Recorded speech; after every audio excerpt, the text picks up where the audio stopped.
Hello, this is Phil Cook. Today I'm going to teach you about a concept called the security dilemma, which attempts to explain why countries might choose to go to war. I could simply explain this concept to you, but learning with words is awfully boring, so let's make things a little bit more exciting and use our imagination. Let's imagine a world. And in this world we have a guy, a very simple looking guy, and he has a very simple looking house. In fact, he has a very simple life, and he's quite happy about it. He's just going on happily living his simple life. Everything is great until one day a guy moves in next door. And he's an oddly familiar looking guy, and he actually ends up building an oddly familiar looking house. No longer is our character alone in our imaginary world. And for whatever reason, our two characters never really talk to each other. They don't get to know their neighbor, and they both kind of just go on looking at each other, but not talking. Slowly, a sense of mistrust and suspicion starts to grow.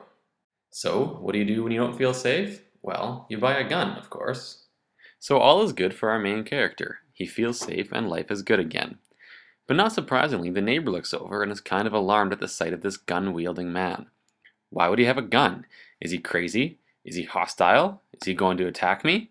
The neighbor asks himself these questions and figures he better follow suit and pick up a gun as well. And actually, just to be safe, he better get a second gun too. He is clearly living next door to a dangerous person, so he better not take any chances. Not surprisingly, our main character takes a look next door and sees he's living next to Edward Riflehands and has to do something about it to make himself feel safe again. And, well, you get the picture of where things go from here. This is a classic example of an arms race, where both sides continually build up their weaponry in response to their counterpart, and this was brought about by the security dilemma. But this begs the question, what is the dilemma anyways? Let's think about that word, dilemma. A dilemma is a situation where there are two or more possible outcomes, but none of which are ideal. It's a catch-22. When the neighbor moved in, our character was in a dilemma. He didn't feel safe, so he did something to change that. But what he actually ended up doing was making the situation unsafe and a whole lot more dangerous. This is the security dilemma. I'm Phil Cook, and thank you for watching.